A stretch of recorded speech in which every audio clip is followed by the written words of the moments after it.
اس کے پاس ابھی اکرمہ اور صفوان جیسے سالار موجود تھے، لیکن ابو سفیان صاف طور پر محسوس کرنے لگا تھا کہ اس کی یعنی قریش کی جنگی طاقت بہت کمزور ہو گئی ہے۔ تم بزدل ہو گئے ہو ابو سفیان، اس کی بیوی ہند نے ایک روز اسے کہا۔ تم مدینہ والوں کو مہلت اور موقع دے رہے ہو کہ وہ لشکر اکٹھا کرتے چلے جائیں اور ایک روز آ کر مکہ کی اینٹ سے اینٹ بجا دیں۔ میرے ساتھ رہ ہی کون گیا ہے ہند؟ ابو سفیان نے مایوسی کے عالم میں کہا۔ مجھے اس شخص کی بیوی کہلاتے شرم آتی ہے جو اپنے خاندان اور اپنے قبیلے کے مقتولین کے خون کا انتقام لینے سے ڈرتا ہے۔ ہند نے کہا، میں قتل کر سکتا ہوں۔ ابو سفیان نے کہا، میں قتل ہو سکتا ہوں، میں بزدل نہیں، ڈرپوک بھی نہیں، لیکن میں اپنے وعدے سے نہیں پھر سکتا۔ کیا تم بھول گئی ہو کہ حدیبیہ میں محمد صلی اللہ علیہ وآلہ وسلم کے ساتھ میرا کیا معاہدہ ہوا تھا؟ اہل قریش اور مسلمان 10 سال تک آپس میں نہیں لڑیں گے۔ اگر میں معاہدہ توڑ دوں اور میدان جنگ میں مسلمان ہم پر غالب آ جائیں تو تم مت لڑو۔ ہند نے کہا، قریش نہیں لڑیں گے، ہم کسی اور قبیلے کو مسلمانوں کے خلاف لڑا سکتے ہیں۔ ہمارا مقصد مسلمانوں کی تباہی ہے، ہم مسلمانوں کے خلاف لڑنے والوں کو درپردہ مدد دے سکتے ہیں۔ قریش کے سوا کون ہے جو مسلمانوں کے خلاف لڑنے کی جرت کرے گا؟ ابو سفیان نے کہا، موتا میں ہرقل اور غسان کے 1 لاکھ کے لشکر نے مسلمانوں کا کیا بگاڑ دیا تھا؟ کیا تم نے سنا نہیں تھا کہ 1 لاکھ کے مقابلے میں مسلمانوں کی تعداد صرف 3000 تھی؟ میں اپنے قبیلے کے کسی آدمی کو مسلمانوں کے خلاف لڑنے والے کسی قبیلے کی مدد کے لیے جانے کی اجازت نہیں دوں گا۔ مت بھول ابو سفیان، ہند نے غضبناک لہجے میں کہا، میں وہ عورت ہوں جس نے احد کی لڑائی میں حمزہ کا پیٹ چاک کر کے اس کا کلیجہ نکالا اور اسے چبایا تھا۔ تم میرے خون کو کس طرح ٹھنڈا کر سکتے ہو؟ تم نے حمزہ کا نہیں، اس کی لاش کا پیٹ چاک کیا تھا۔ ابو سفیان نے ہونٹوں پر طنزیہ مسکراہٹ لا کر کہا، مسلمان لاشیں نہیں، اور وہ جو کچھ بھی ہیں، خدا کی قسم میں معاہدہ نہیں توڑوں گا۔ معاہدہ تو میں بھی نہیں توڑوں گی، ہند نے کہا، لیکن مسلمانوں سے انتقام ضرور لوں گی، اور یہ انتقام بھیانک ہوگا۔ قبیلہ قریش میں غیرت والے جنگجو موجود ہیں، آخر تم کرنا کیا چاہتی ہو؟ ابو سفیان نے پوچھا۔ تمہیں جلدی پتہ چل جائے گا، ہند نے کہا۔ مکہ کے گرد و نواح میں خزاعہ اور بنو بکر کے 2 قبیلے آباد تھے، ان کی آپس میں بڑی پرانی عداوت تھی۔ حدیبیہ میں جب مسلمانوں اور قریش میں صلح ہو گئی اور 10 سال تک عدم جارحیت کا معاہدہ ہو گیا تو یہ دونوں قبیلے اس طرح اس معاہدے کے فریق بن گئے کہ قبیلہ خزاعہ نے مسلمانوں کا اور قبیلہ بنو بکر نے قریش کا اتحادی بننے کا اعلان کر دیا تھا۔ معاہدہ جو تاریخ میں صلح حدیبیہ کے نام سے مشہور ہوا، خزاعہ اور بنو بکر کے لیے یوں فائدہ مند ثابت ہوا کہ دونوں قبیلوں کی آئے دن کی لڑائیاں بند ہو گئیں۔ اچانک یوں ہوا کہ بنو بکر نے ایک رات خزاعہ کی ایک بستی پر حملہ کر دیا۔ یہ کوئی بھی نہ جان سکا کہ بنو بکر نے معاہدہ کیوں توڑ دیا ہے۔ ایک روایت ہے کہ اس کے پیچھے ہند کا ہاتھ تھا۔ خزاعہ چونکہ مسلمانوں کے اتحادی تھے، اس لیے ہند نے اس توقع پر خزاعہ پر بنو بکر سے حملہ کرایا تھا کہ خزاعہ مسلمانوں سے مدد مانگیں گے اور مسلمان ان کی مدد کو ضرور آئیں گے، اور وہ جب بنو بکر پر حملہ کریں گے تو قریش مسلمانوں پر حملہ کر دیں گے۔ ایک روایت یہ ہے کہ یہ غسانی عیسائیوں اور یہودیوں کی سازش تھی۔ انہوں نے سوچا تھا کہ قریش اور مسلمانوں کے اتحادیوں کو آپس میں لڑا دیا جائے تو قریش اور مسلمانوں کے درمیان لڑائی ہو جائے گی۔ بنو بکر خزاعہ کے مقابلے میں طاقتور قبیلہ تھا۔ غسانیوں اور یہودیوں نے بنو بکر کی ایک لڑکی اغوا کر کے قبیلہ خزاعہ کی ایک بستی میں پہنچا دی اور بنو بکر کے سرداروں سے کہا کہ خزاعہ نے ان کی لڑکی کو اغوا کیا ہے۔ بنو بکر نے جاسوسی کی اور پتہ چلایا کہ ان کی لڑکی واقعی خزاعہ کی ایک بستی میں ہے۔ ہند نے اپنے خامند ابو سفیان کو بتائے بغیر قریش کے کچھ آدمی بنو بکر کو دے دیے۔ ان میں قریش کے مشہور سالار اکرمہ اور صفوان بھی تھے۔ چونکہ حملہ رات کو کیا گیا تھا اس لیے خزاعہ کے 20 آدمی مارے گئے۔ یہ راز ہر کسی کو معلوم ہو گیا کہ بنو بکر کے حملے میں قریش کے آدمی مدد کے لیے گئے تھے۔ خزاعہ کا سردار اپنے ساتھ 2-3 آدمی لے کر مدینہ چلا گیا۔ خزاعہ غیر مسلم قبیلہ تھا۔ خزاعہ کے یہ آدمی حضور صلی اللہ علیہ وآلہ وسلم کے پاس پہنچے اور آپ صلی اللہ علیہ وآلہ وسلم کو بتایا کہ بنو بکر نے قریش کی پشت پناہی سے حملہ کیا اور قریش کے کچھ جنگجو بھی اس حملے میں شریک تھے۔ خزاعہ کے ایلچی نے حضور صلی اللہ علیہ وآلہ وسلم کو بتایا کہ اکرمہ اور صفوان بھی اس حملے میں شامل تھے۔ رسول اکرم صلی اللہ علیہ وآلہ وسلم غصے میں آ گئے۔ یہ معاہدے کی خلاف ورزی تھی۔ آپ صلی اللہ علیہ وآلہ وسلم نے مجاہدین کو تیاری کا حکم دے دیا۔ مورخ لکھتے ہیں کہ رسول اللہ صلی اللہ علیہ وآلہ وسلم کا رد عمل بڑا ہی شدید تھا۔ اگر معاملہ صرف بنو بکر اور خزاعہ کی آپس میں لڑائی کا ہوتا تو حضور صلی اللہ علیہ وآلہ وسلم شاید کچھ اور فیصلہ کرتے، لیکن بنو بکر کے حملے میں قریش کے نامی گرامی سالار اکرمہ اور صفوان بھی شامل تھے، اس لیے آپ صلی اللہ علیہ وآلہ وسلم نے فرمایا کہ معاہدے کی خلاف ورزی کی ذمہ داری اہل قریش پر عائد ہوتی ہے۔ ابو سفیان نے صلح حدیبیہ کی خلاف ورزی کی ہے۔ مدینہ کی گلیوں اور گھروں میں آوازیں سنائی دینے لگی، رسول اللہ صلی اللہ علیہ وآلہ وسلم کے حکم پر ہم مکہ کی اینٹ سے اینٹ بجا دیں گے، اب قریش کو ہم اپنے قدموں میں بٹھا کر دم لیں گے۔ رسول اللہ صلی اللہ علیہ وآلہ وسلم نے مکہ پر حملے کی تیاری کا حکم دے دیا۔ ابو سفیان کو اتنا ہی پتا چلا کہ بنو بکر نے خزاعہ پر شب خون کی طرز کا حملہ کیا ہے اور خزاعہ کے کچھ آدمی مارے گئے ہیں۔ اسے یاد آیا کہ اکرمہ اور صفوان صبح سویرے گھوڑوں پر سوار کہیں سے آ رہے تھے۔ اس نے ان سے پوچھا تھا کہ وہ کہاں سے آ رہے ہیں، تو انہوں نے جھوٹ بولا تھا کہ وہ گھڑ دوڑ کے لیے گئے تھے۔ دوپہر کے وقت جب اسے پتا چلا کہ بنو بکر نے خزاعہ پر حملہ کیا ہے تو اس نے اکرمہ اور صفوان کو بلایا۔ تم دونوں مجھے کس طرح یقین دلا سکتے ہو کہ خزاعہ کی بستی پر بنو بکر کے حملے میں تم شریک نہیں تھے؟ ابو سفیان نے ان سے پوچھا، کیا تم بھول گئے ہو کہ بنو بکر ہمارے دوست ہیں؟ صفوان نے کہا، اگر دوست مدد کے لیے پکاریں تو کیا تم دوستوں کو پیٹھ دکھاؤ گے؟ میں کچھ بھی نہیں بھولا۔ ابو سفیان نے کہا، خدا کی قسم تم بھول گئے ہو کہ قبیلہ قریش کا سردار کون ہے؟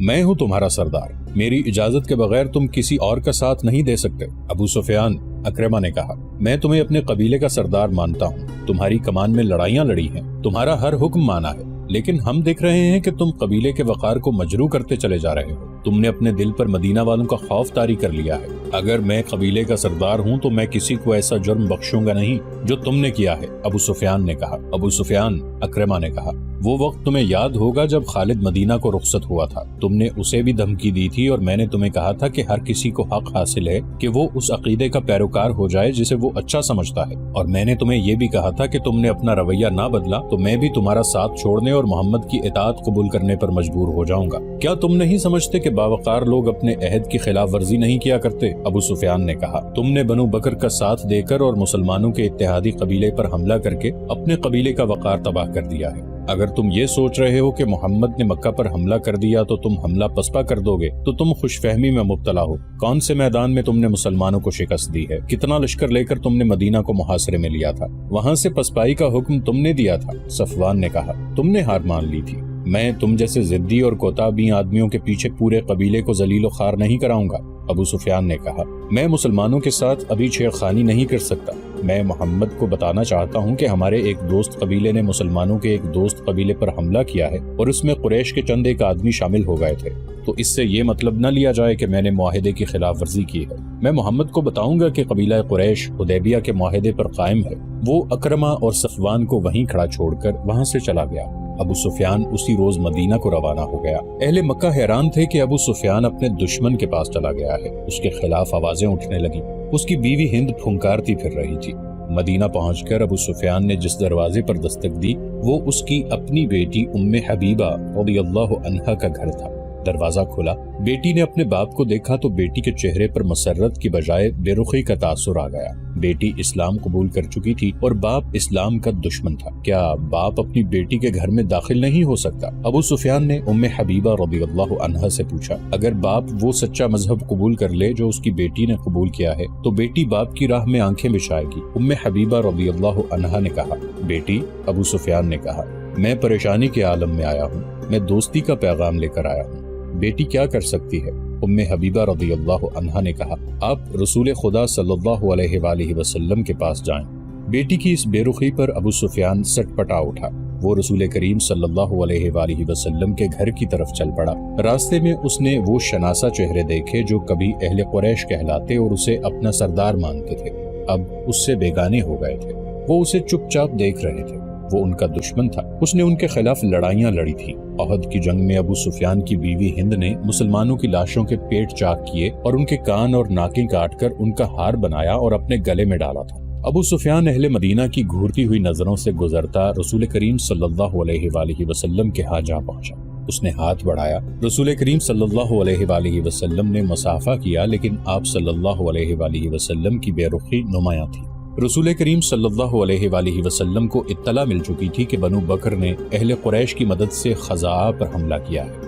آپ صلی اللہ علیہ وآلہ وسلم اہل قریش کو فریب کار سمجھ رہے تھے۔ ایسے دشمن کا آپ صلی اللہ علیہ وآلہ وسلم کے پاس ایک ہی علاج تھا کہ فوج کشی کرو تاکہ وہ یہ نہ سمجھے کہ ہم کمزور ہیں۔ اے محمد، ابو سفیان نے کہا، میں یہ غلط فہمی رفع کرنے آیا ہوں کہ میں نے حدیبیہ کے صلح نامے کی خلاف ورزی نہیں کی۔ اگر بنو بکر کی مدد کو قبیلہ قریش کے چند آدمی میری اجازت کے بغیر چلے گئے تو یہ میرا قصور نہیں، میں نے معاہدہ نہیں توڑا۔ اگر تم چاہتے ہو تو میں معاہدے کی تجدید کے لیے تیار ہوں۔ مورخین ابن حشام اور مغازی کی تحریروں سے پتہ ملتا ہے کہ رسول اکرم صلی اللہ علیہ وآلہ وسلم نے نہ اس کی طرف دیکھا نہ اس کے ساتھ کوئی بات کی۔ رسول کریم صلی اللہ علیہ وآلہ وسلم کی خاموشی نے ابو سفیان پر خوف طاری کر دیا۔ وہ وہاں سے اٹھایا اور ابو بکر رضی اللہ عنہ سے جا ملا۔ محمد میری کوئی بات سننے پر آمادہ نہیں۔ ابو سفیان نے ابو بکر رضی اللہ عنہ سے کہا، تم ہم میں سے ہو ابو بکر، خدا کی قسم ہم گھر آئے مہمان کے ساتھ ایسا سلوک نہیں کیا کرتے کہ اس کی بات بھی نہ سنیں۔ میں دوستی کا پیغام لے کر آیا ہوں۔ اگر محمد صلی اللہ علیہ وآلہ وسلم نے جو اللہ کے رسول ہیں تمہاری بات نہیں سنی تو ہم تمہاری کسی بات کا جواب نہیں دے سکتے۔ ابو بکر رضی اللہ عنہ نے کہا، ہم اس مہمان کی بات سنا کرتے ہیں جو ہماری بات سنتا ہے۔ ابو سفیان، کیا تم نے محمد صلی اللہ علیہ وآلہ وسلم کی بات سنی ہے کہ وہ اللہ کا بھیجا ہوا رسول صلی اللہ علیہ وآلہ وسلم ہے؟ کیا تم نے اللہ کے رسول صلی اللہ علیہ وآلہ وسلم کی یہ بات نہیں سنی تھی کہ اللہ ایک ہے اور اس کے سوا کوئی معبود نہیں؟ سنی تھی تو تم رسول اللہ صلی اللہ علیہ وآلہ وسلم کے دشمن کیوں ہو گئے تھے؟ کیا تم میری کوئی مدد نہیں کرو گے ابو بکر؟ ابو سفیان نے التجا کی، نہیں۔ ابو بکر رضی اللہ عنہ نے کہا، ہم اپنے رسول کے حکم کے پابند ہیں۔ ابو سفیان مایوسی کے عالم میں سر جھکائے ہوئے چلا گیا اور کسی سے حضرت عمر رضی اللہ عنہ کے گھر کا پتہ پوچھ کر ان کے سامنے جا بیٹھا۔ اسلام کے سب سے بڑے دشمن کو مدینہ میں دیکھ کر مجھے حیرت ہوئی ہے۔ عمر رضی اللہ عنہ نے کہا، خدا کی قسم تم اسلام قبول کرنے والوں میں سے نہیں۔ ابو سفیان نے عمر رضی اللہ عنہ کو مدینہ میں آنے کا مقصد بتایا اور یہ بھی کہ رسول کریم صلی اللہ علیہ وآلہ وسلم نے اس کے ساتھ بات تک نہیں کی اور ابو بکر رضی اللہ عنہ نے بھی اس کی مدد نہیں کی۔ میرے پاس اگر چیونٹیوں جیسی کمزور فوج بھی ہو تو بھی تمہارے خلاف لڑوں گا۔ عمر رضی اللہ عنہ نے کہا، تم میرے نہیں، میرے رسول صلی اللہ علیہ وآلہ وسلم اور میرے مذہب کے دشمن ہو۔ میرا رویہ وہی ہوگا جو اللہ کے رسول صلی اللہ علیہ وآلہ وسلم کا ہے۔ ابو سفیان فاطمہ رضی اللہ عنہا سے ملا، حضرت علی رضی اللہ عنہ سے ملا، لیکن کسی نے بھی اس کی بات نہ سنی۔ وہ مایوس اور نامراد مدینہ سے نکلا۔ اس کے گھوڑے کی چال اب وہ نہیں تھی جو مدینہ کی طرف آتے وقت تھی۔ گھوڑے کا بھی جیسے سر جھکا ہوا تھا۔ وہ مکہ کو جا رہا تھا۔ رسول خدا صلی اللہ علیہ وآلہ وسلم نے اس کے جانے کے بعد ان الفاظ میں حکم دیا کہ مکہ پر حملے کے لیے زیادہ سے زیادہ تعداد میں فوج تیار کی جائے۔ آپ صلی اللہ علیہ وآلہ وسلم کے حکم میں خاص طور پر شامل تھا کہ جنگی تیاری اتنے بڑے پیمانے کی ہو کہ مکہ والوں کو فیصلہ کن شکست دے کر قریش کو ہمیشہ کے لیے تہو-تیغ کر لیا جائے۔ اس کے علاوہ حضور صلی اللہ علیہ وآلہ وسلم نے فرمایا کہ کوچ بہت تیز ہوگا اور اسے ایسا خفیہ رکھا جائے گا کہ مکہ والوں کو بے خبری میں دبوچ لیا جائے یا مکہ کے قریب اتنی تیزی سے پہنچا جائے کہ قریش کو مہلت نہ مل سکے کہ وہ اپنے اتحادی قبائل کو مدد کے لیے بلا سکیں۔ مدینہ میں مسلمانوں نے راتوں کو بھی سونا چھوڑ دیا۔ جدھر دیکھو تیر تیار ہو رہے ہیں، تیروں سے بھری ہوئی ترکشوں کے انبار لگتے جا رہے ہیں، برچھیاں بن رہی تھی، گھوڑے اور اونٹ تیار ہو رہے تھے، تلواریں تیز ہو رہی تھیں، عورتیں اور بچے بھی جنگی تیاریوں میں مصروف تھے۔ رسول کریم صلی اللہ علیہ وآلہ وسلم اور صحابہ کرام رضی اللہ عنہم بھاگتے دوڑتے نظر آتے تھے۔ مدینہ میں ایک گھر تھا جس کے اندر کوئی اور ہی سرگرمی تھی۔ وہ غیر مسلم گھرانہ تھا۔ وہاں ایک اجنبی آیا بیٹھا تھا۔ گھر میں ایک بوڑھا تھا، ایک ادھیڑ عمر آدمی، ایک جوان لڑکی، ایک ادھیڑ عمر عورت اور 2-3 بچے تھے۔ میں مسلمانوں کے ارادے دیکھ آیا ہوں، اجنبی نے کہا۔ ان کا ارادہ ہے کہ مکہ والوں کو بے خبری میں جا لیں۔ بلا شک و شبہ محمد جنگی چالوں کا ماہر ہے، اس نے جو کہا ہے وہ کر کے دکھا دے گا۔ ہم کیا کر سکتے ہیں؟ بوڑھے نے پوچھا۔ میرے بزرگ، اجنبی نے کہا، ہم اور کچھ نہیں کر سکتے، لیکن ہم مکہ والوں کو خبردار کر سکتے ہیں کہ تیار رہو اور ادھر ادھر کے قبیلوں کو اپنے ساتھ ملا لو اور مکہ کے راستے میں کہیں گات لگا کر مسلمانوں پر ٹوٹ پڑو۔ مکہ پہنچنے تک ان پر شب خون مارتے رہو۔